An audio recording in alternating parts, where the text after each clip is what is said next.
Bollywood India अपने देखने वालों को झूठ और मनगढ़ंत कहानियां ही दिखाता है। पाकिस्तान का नाम इस्तेमाल किया गया होगा, वो लो बजट फिल्म कितना करोड़ों रुपया कमा लेती है। पाकिस्तान में इंडिया मुखालिफ मूवीज नहीं बनती। हर बुरी चीज का सुराग इनकी मूवीज में पाकिस्तान से जाकर ही मिलता है। अपने मुल्क की हिफाजत के लिए एक पाकिस्तानी आर्मी ऑफिसर से शादी करके और पाकिस्तान आर्मी की इंफॉर्मेशन इंडियन आर्मी को कन्वे करती हैं। मेन सस्पेक्ट जैश ए मोहम्मद नामी ग्रुप के पाकिस्तानी करार देकर हर साल कोई ना कोई फिल्म ऐसी जरूर आई है जो पाकिस्तान, मुस्लिम्स और ISI के ऊपर बनी है। तुम हिंदुस्तान की आंख और कान बन के पाकिस्तान में रहो।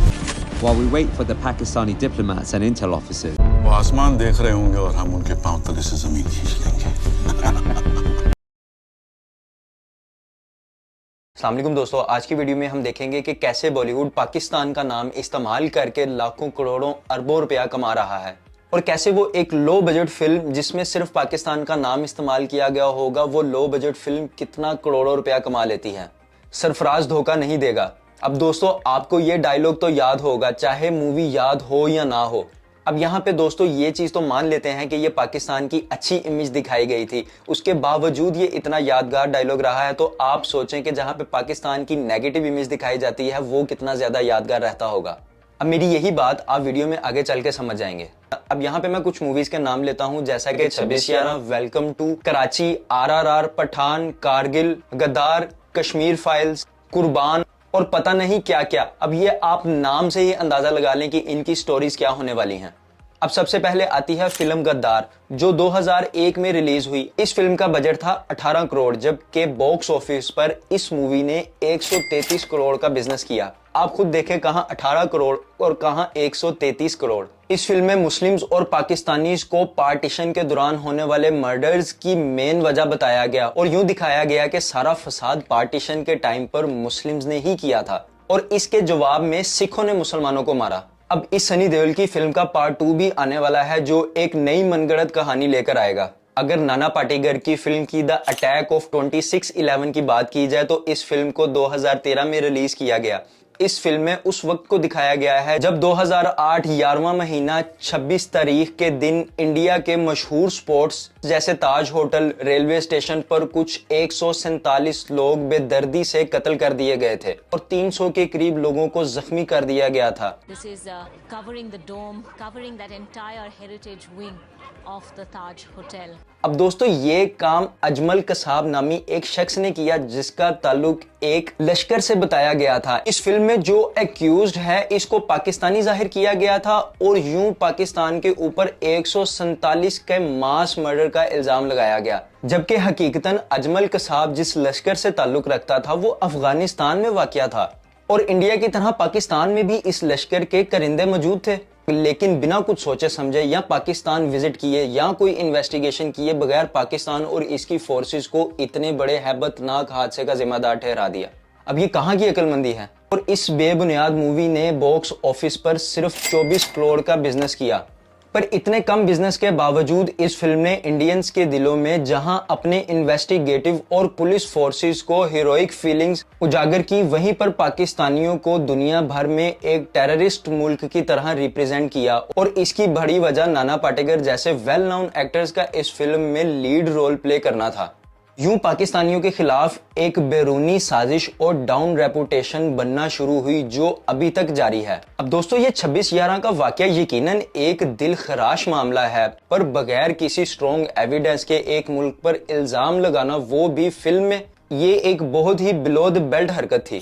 अगर बात की जाए उड़ की तो ये एंटी पाकिस्तानी फिल्म्स में सबसे ऊपर आती है। ये फिल्म 11 जनवरी 2019 को रिलीज हुई थी, जबकि इसका बजट सिर्फ 25 करोड़ था, लेकिन फिर भी इस मूवी ने कुछ 359 करोड़ तक का बॉक्स ऑफिस बिजनेस किया। इस मूवी के लीड एक्टर विकी कौशल अक्सर ऐसी मूवीज में नजर आते हैं, पर इस बार इनकी फिल्म पाकिस्तान की स्पेसिफिक इमेज सेट करने में कामयाब रही। इस मूवी में 2016 का उड़ी अटैक दिखाया गया है, जो अगेन किया किसी और ने था और नाम पाकिस्तान पर लगाया गया। इस मूवी में दिखाया गया कि कैसे इंडियन आर्मी ने पाकिस्तान में घुसकर 19 ऑफिसर्स की मौत का बदला लिया। एक और मूवी राजी भाई, जो 2018 में रिलीज हुई, सिर्फ 35 से 40 करोड़ के बजट पर इसका बॉक्स ऑफिस कलेक्शन इंडिया में 196 करोड़ थी। इस मूवी का टॉपिक पाकिस्तान के टेररिस्ट से ही रिलेटेड था। इस मूवी में भी all time favourite Vicky Kaushal ही नजर आए, जो एक पाकिस्तानी ऑफिसर का रोल प्ले करते हैं, जबकि आलिया भट्ट एक इंडियन रॉ एजेंट की शक्ल में दिखाई गई हैं, जो अपने मुल्क की हिफाजत के लिए एक पाकिस्तानी आर्मी ऑफिसर से शादी करके अंडरकवर एजेंट की हैसियत से काम करती रही है और पाकिस्तान आर्मी की इंफॉर्मेशन इंडियन आर्मी को कन्वे करती हैं, क्योंकि अपेरेंटली पाकिस्तान इंडिया पर हमला करने ही वाला होता है। इस फिल्म को इंडिया में बहुत सहराया गया है और at the end again Pakistan की इमेज एक टेररिस्ट मुल्क की तरह पोर्ट्रे की गई है। और हद तो तब हुई जब मेन सस्पेक्ट जैश-ए-मोहम्मद नामी ग्रुप के पाकिस्तानी करार देकर अपनी LOC गाइडलाइंस तोड़ने का एक्सक्यूज दिया गया। फिर आती है the one and only Shahrukh Khan की पठान, जो 25 जनवरी 2023 को रिलीज हुई। इस फिल्म का बजट 225 करोड़ था, जबकि बॉक्स ऑफिस कलेक्शन 1050 करोड़ थी। इस फिल्म में एक रॉ एजेंट एक फीमेल पाकिस्तानी ISI एजेंट के साथ मिलकर एक एनिमी को हराने की कोशिश करते हैं, जो कि एज यूजुअल पाकिस्तान में मौजूद एक आर्मी जनरल के साथ मिलकर इंडिया पर हमला करने की साजिश कर रहा होता है। बड़े बड़े एक्टर्स जैसे विकी कौशल, शाहरुख खान और सनी देओल, सलमान खान, दोस्तों ये इतने बड़े बड़े एक्टर्स भी इतनी चीप टैक्टिक्स को इग्नोर करते हैं और एट द एंड फिर भी इस फिल्म में काम जरूर करते हैं, बजाय कि ये एक्टर्स पीस के एम्बेसडर्स होटल हैं। मगर शायद बॉलीवुड ये बात भूल चुका है। अगर आप पठान, उड़ी, राजी और 26/11 जैसी मूवीज देखें तो इनमें कुछ चीजें बहुत कॉमन हैं, जैसे कम बजट में ज्यादा बॉक्स ऑफिस। वो इसलिए कि बॉलीवुड इंडिया अपने देखने वालों को झूठ और मनगढ़ंत कहानियां ही दिखाता है, और वो भी सिर्फ एक एस्पेक्ट से। अब वो एस्पेक्ट वही होगा जो उनके लोग पसंद करेंगे, तभी तो मूवी बॉक्स ऑफिस पे इतना बिजनेस करेगी। हालांकि फिल्म का बजट भी 25 से 30 करोड़ तक नहीं होता, लेकिन वो बखूबी जानते हैं कि ऐसी लो बजट मूवीज कुछ एक्सट्रीमिस्ट को इस कदर पसंद आती हैं कि ये हाईएस्ट ग्रॉस फिल्म्स बन जाती हैं। और इस तरह की मूवीज में इनका प्रॉफिट पक्का है, बाद में बेशक जितनी मर्जी दुश्मनी पैदा हो जाए। यूं इन लोगों का ईगो भी बूस्ट होता है और लो बजट मूवीज सोने का अंडा देने वाली मुर्गी बन जाती हैं। दोस्तों अगर सिर्फ 2015 के बाद से बात करूं तो हर साल कोई ना कोई फिल्म ऐसी जरूर आई है जो पाकिस्तान, मुस्लिम्स और ISI के ऊपर बनी है, जिसने तमाम हिट होने वाली मूवीज जितना या फिर इसके जितना नाम जरूर कमाया है और एक माइंडसेट को जन्म दिया है। जैसा कि 2015 में रिलीज होने वाली बेबी मूवी भी कुछ ऐसी ही है, जिसमें 26/11 में पाकिस्तान की इन्वॉल्वमेंट को दिखाया है। 2015 में रिलीज होने वाली बजरंगी भाईजान, जिसमें पाकिस्तान कश्मीर को दिखाया गया है। इस फिल्म का बजट सिर्फ 90 करोड़ था और बॉक्स ऑफिस पर इसकी कलेक्शन 918 करोड़ थी। 2016 में रिलीज होने वाली सरबजीत, 2017 की गाजी जो तेलुगु मूवी है, 2018 की राजी जिसकी डिटेल्स मैंने आपको ऊपर पहले बताई हैं, 2019 में रिलीज होने वाली एक्शन जो कि एक और तेलुगु मूवी है। और इससे ये जाहिर है कि बॉलीवुड को देखकर दूसरी इंडस्ट्रीज ने भी पाकिस्तानी जेनर को अपनाना शुरू कर दिया है। अब उनको भी समझ आ गई है कि अगर बॉलीवुड लो बजट मूवीज में सिर्फ पाकिस्तान और ISI का नाम यूज करके प्रॉफिट ले सकता है, तो हम भी ऐसा करके कमा सकते हैं। अब दोस्तों उनके हाथ सिर्फ एक फार्मूला लग गया है लो बजट मूवी से ज्यादा पैसे कमाने का। फिर 2022 और 2023 की द कश्मीर फाइल्स और केरला स्टोरीज तो आप जानते ही हैं, जो दोनों ही सिर्फ 15 करोड़ के बजट पर बनी है और दोनों ने ही 300 करोड़ से ज्यादा कमाया है।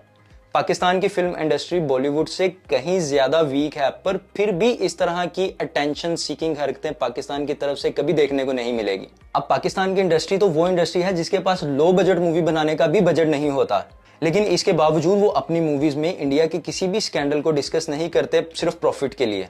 वरना पाकिस्तानी इंडस्ट्री भी अगर कुलभूषण यादव और अभिनंदन के ऊपर मूवीज बनाएंगी तो यकीनन वो प्रॉफिट में ही जाएंगी, लेकिन फिर भी पाकिस्तानी इंडस्ट्री इस तरह की हरकत नहीं करेगी, क्योंकि वो शायद इतनी वीक इंडस्ट्री होने के बावजूद भी ये चीज समझती है कि ये इंडस्ट्री सिर्फ एक एंटरटेनमेंट इंडस्ट्री है, ना कि इंटरनेशनल अफेयर्स को डिस्कस करना या मैनिपुलेट करके लोगों के आगे दिखाने की इंडस्ट्री का नाम है। और ना ही पाकिस्तान अपनी किसी कैजुअलिटीज को मीडिया पर सरेआम डिस्कस करता है और ना ही इस तरह की फजूल ब्लेम गेम किसी और कंट्री के ऊपर करता है। दोस्तों मीडिया पर ऐसे सेंसिटिव मामला बहुत सोच समझ कर छेड़ने चाहिए, पर बॉलीवुड ऐसा नहीं करती और जहां मौका मिले मूवी बना देती है। और यूं चाहे दोनों मुल्कों में जितना मर्जी माहौल फ्रेंडशिप वाला हो, लेकिन इस तरह की मूवीज कोई ना कोई कन्फ्लिक्ट पैदा कर ही देती हैं। अब दोस्तों ये आपके हाथ में है कि आपको क्या चाहिए, क्योंकि खून सरहद के इस पार गिरे या उस पार गिरे, होते तो दोनों इंसान ही हैं। पाकिस्तान में इंडिया मुखालिफ मूवीज नहीं बनती और ना ही पाकिस्तान में अभी तक हिस्ट्री में जितने भी बॉम्ब ब्लास्ट हुए हैं कभी भी फिल्म बनाकर उस पर इंडिया को ब्लेम नहीं किया, लेकिन हमारा पड़ोसी मुल्क ऐसा हमेशा करता है। अब फैसला आपका है, क्या आप झूठी मूवीज पर यकीन करते हैं या सच खुद तलाश करते हैं। पाकिस्तान की आबादी सिर्फ 25 से 30 करोड़ है पर बॉलीवुड के दिलों पर राज करते हैं, क्योंकि इंडिया की आबादी 100 करोड़ से भी ज्यादा है। लेकिन जब तक ये पाकिस्तान को अपनी मूवीज में डिस्कस नहीं कर लेते, इनकी मूवीज इनकम्प्लीट ही रहती हैं। अब दोस्तों ये भी समझ नहीं आ रहा कि इनकी पाकिस्तान के साथ मोहब्बत है या ऑब्सेशन है। ज्यादा नहीं, सिर्फ 25 से 30 करोड़ लेकर आए और 200 से 300 करोड़ बना लें। एक बेहतरीन फार्मूला बॉलीवुड इस्तेमाल कर रहा है। अभी तक हमने इस वीडियो में डिस्कस किया एंटी पाकिस्तानीज मूवीज के बारे में। अब दोस्तों यहाँ भी ये मानने वाली बात है कि बॉलीवुड इतनी टैलेंटेड इंडस्ट्री है कि आए दिन कोई ना कोई नई मूवी रिलीज हो रही होती है। हर साल अंदाजे के मुताबिक 2000 फिल्म्स तक रिलीज होती हैं, जो कि 20 लैंग्वेजेस में रिलीज की जाती हैं, जो अमेरिकन फिल्म इंडस्ट्री से 2 गुना ज्यादा है। बॉलीवुड की पर ईयर फाइनेंशियल वैल्यू 2022 में 172 बिलियन लगाई गई थी और यकीनन ये हर साल बढ़ती ही नजर आ रही है। और इसमें भी अगर इसकी इकसाम और जुबानों की बात की जाए तो बॉलीवुड में कई जुबानों में फिल्म्स डायरेक्ट की जाती हैं और इन फिल्म से रिलेटेड इंडस्ट्रीज के नाम भी अलग अलग रखे गए हैं। जैसे बॉलीवुड इंडस्ट्री में पंजाबी बेस्ड मूवीज बनती हैं, टॉलीवुड में the west Bengali based movies बनती हैं और सेम नाम तेलुगु बेस्ड फिल्म के लिए भी यूज होता है। चॉलीवुड छत्तीसगढ़ में फिल्म्स बनाता है, कॉलीवुड तमिल बेस्ड फिल्म बनाता है। इस तरह मॉलीवुड में मलयालम बेस्ड मूवीज बनती हैं। अब बॉलीवुड इन सब में मेन बॉडी की हैसियत से काम करता है, या यूं समझ लें कि इन सब का लीडर बॉलीवुड है। अब एंटी इस्लाम और एंटी पाकिस्तान के अलावा बात की जाए तो इसके अलावा बहुत अच्छी रोमांस, थ्रिल्स, साइंस फिक्शन और हॉरर मूवीज भी इस इंडस्ट्री का ही हिस्सा हैं। लेकिन फिर भी न जाने क्यों बॉलीवुड कुछ सालों से दिलो जान से चाहता है कि सिर्फ पाकिस्तान से रिलेटेड फिल्म्स ही बनाई जाएं। अब अगर यूं कहा जाए कि बॉलीवुड को पाकिस्तान और इसकी सीक्रेट फोर्सेस और आर्म्ड फोर्सेस से ऑब्सेशन है तो ये भी गलत नहीं होगा, क्योंकि इनको हर फिल्म में कोई ना कोई कातिल, कोई ना कोई दहशतगर्द, कोई ना कोई विलन और हर बुरी चीज का सुराग इनकी मूवीज में पाकिस्तान से जाकर ही मिलता है। अब दोस्तों वीडियो में यहाँ तक आके आपको अंदाजा हो गया होगा कि बॉलीवुड के डायरेक्टर्स के हाथ में एक ऐसा फार्मूला लग गया है कि लो बजट लेकर आओ और उसे हम बॉक्स ऑफिस पर अरबों करोड़ों का बिजनेस करें। जबकि इस इंडस्ट्री को अपने ऊपर खुद भरोसा होना चाहिए और हम ये भी मानते हैं कि ये एक बहुत टैलेंटेड इंडस्ट्री है, ये इसके अलावा भी बहुत अच्छी मूवीज दे सकती है। यहाँ पे मैं ये भी यकीन रखता हूँ कि इंडियन अवाम भी इतनी बेवकूफ़ नहीं है कि किसी भी तरह की मैनिपुलेट स्टोरी अगर उनको दिखा दी जाए तो वो उस पर आंखें बंद करके यकीन कर लेंगे। इस तरह से हमने लास्ट टाइम देखा कि किस तरह केरला स्टोरीज ने इतना बिजनेस किया, उसके बावजूद इंडियन अवाम ने उस चीज़ को एक्सेप्ट नहीं किया और उसकी स्टोरी को चैलेंज किया और बिल आखिर वो स्टोरी गलत भी साबित हो गई। तो इसी तरह से फिल्म इंडस्ट्री को भी समझ जाना चाहिए कि अब अवाम अवेयर हो चुकी है। दोस्तों आपका इस बारे में क्या ख्याल है मुझे कमेंट सेक्शन में जरूर बताएं और वीडियो इन्फॉर्मेटिव लगी तो इसे लाइक करके चैनल को जरूर सब्सक्राइब कर लें ताकि इसी तरह की नेक्स्ट इन्फॉर्मेटिव वीडियोस आप तक पहुंचती रहें।